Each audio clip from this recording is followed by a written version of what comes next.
Hey, this is Ronald from Mass University. I need to design a logo in Inkscape, which is a free program that runs on Linux, on a Mac, or on any Windows system, and even in some older systems. If you want to learn Inkscape, check out Logos by Nick. Okay, so we start from here. First thing we want to do is go up here. We have these 4 blue icons. Deselect the one to the far left. It should turn gray. Come over here to alignment, go down to relative to, and make sure that it's on last selected. Now move over to fill and stroke. Come over to your left and click on the ellipse or arc tool to make a circle. Press Ctrl or Command plus Shift and let's create a circle. Left click and drag out with your mouse. About right there is fine. Let's select it or press S as in Sam. You can move that around. Go back to your fill and stroke. Now we're going to remove the filling, the black here, by clicking the X. It's gone. Come over to stroke paint to the right.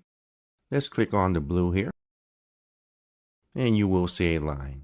Now come over to the right more and click on stroke style.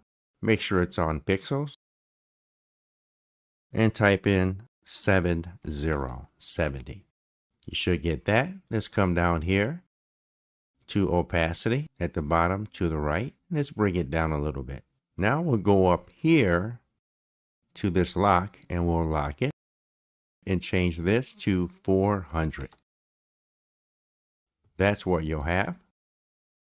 Select it and go up to path right here and down to stroke to path. Now go back over to your left and let's grab the rectangle tool. Now I'm going to create a rectangle. Now go down to colors and make it blue. Remember the opacity is down.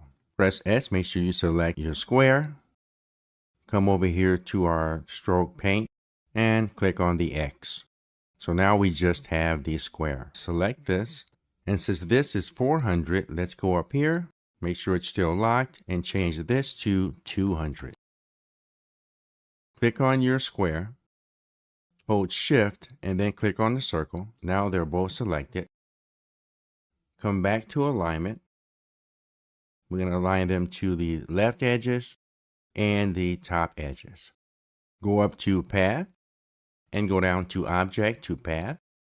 Right click on your square and duplicate it. Press Shift and select the square and the circle. Go over to Alignment and align bottom edges. Now click on the top square only. Hold Shift and click on the circle. Go up to Path, down to Intersection. Right-click on the bottom square and duplicate it. Drag it off here to the right. Click until you get the rotation arrows and click it up to where it's vertical. Go over to your left and click on the Node tool or press N as in Nancy. Grab this bottom triangle right here. Click on it. It should turn blue. And press Delete. Press S as in Sam. Click this twice until you get the dancing arrows. Grab the top of this dancing arrow in the left-hand corner and turn it vertical. Select the top of the circle, press Shift, and select the arrow. Go over to your alignment and align bottom edges and go up to align left edges. Click on the tip of the arrow and make the arrow a little bit smaller. About right there. Let's go over this numbering system. Number 1, number 2, number 3, number 4. But now let's zoom in. Press number 3. If you don't see a dot here, click on this right here. You'll see this little plus. We're going to connect this plus to the corner of this square. Now press number 4. Make sure we have our rotation arrows on and watch what happens. I can rotate around this screen. Now I'm going to click on this and slide this off. I can delete this and this. Now grab this and bring it back over. Click it again. I'll get my arrows and I can still roll this along my circle. Make sure you have your rolling arrows. Hold Control or Command, space bar. Click on the top right arrow and roll it around. As you can see, it made a copy, another copy, and another copy. And if you want to have several copies, just keep going and do as many as you want. But now I can rotate either of these over to any position I want. Duplicate this part of your circle. Press Shift and click on the second part of your circle. Go up to Path and go down to Difference. Now I'll do the same for all the circles. So I'll click on the second part of my circle and duplicate that. Then I'll press Shift and click on the third part of the circle and go up to Path, Difference, and down to Difference. Then I'll duplicate the third part of the circle. Shift and click on the fourth part, go up to Path and down to Difference. Then duplicate the last one, Shift on the top one, Path, and Difference. Now press number 1, hold down Shift, and let's select everything here and turn our opacity down here to the right all the way up. What I did was created a background. That's why I made copies of all this, but I kept the original.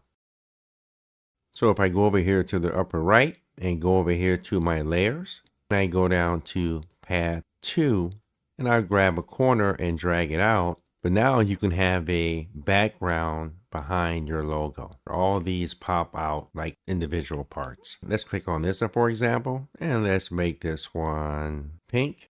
We can make this one that color, this one this color, and this one that color. So that's the cool thing about this. We can also change the color of the background here to any color we want and change these colors, of course, to something colors like that. Let's press number 4 and let's click on one section at a time. I can bring in a gradient. Just go up here and here's your gradient.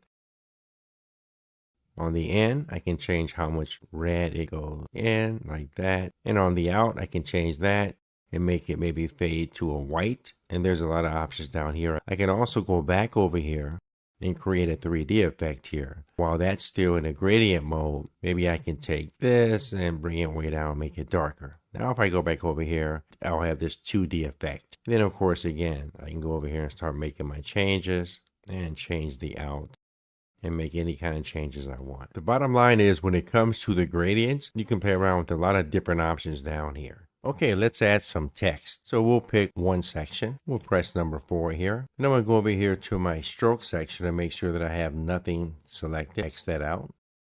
Come over here to the left and grab the text tool.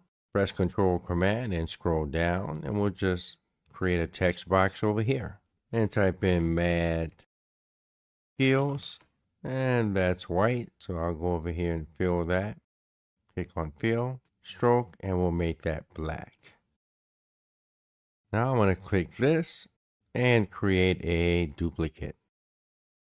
Hold Shift, click on this, click on that, come up to text and down to put on path.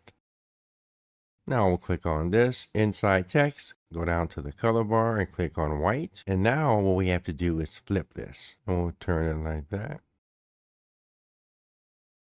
If I want to keep it on here, what I would do is do it differently. I would create a duplicate of this first. Then I would go over to my text box and I'll bring in my text, Mad Skills.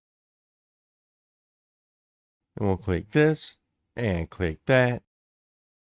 And we'll go text and put that on the path. Now it's different. I'm not going to rotate the text like I did last time to flip it over here. Instead, I'm going to rotate the arrow. See how it goes all the way around? So take it to where it matches, because we're moving the box the text is on and not the text. Now we'll click on the text itself, come down to colors and change it to white. I can take this bottom piece and delete it. And that's what you have. If I want to have a drop shadow on this, all I do is just right click it, duplicate it.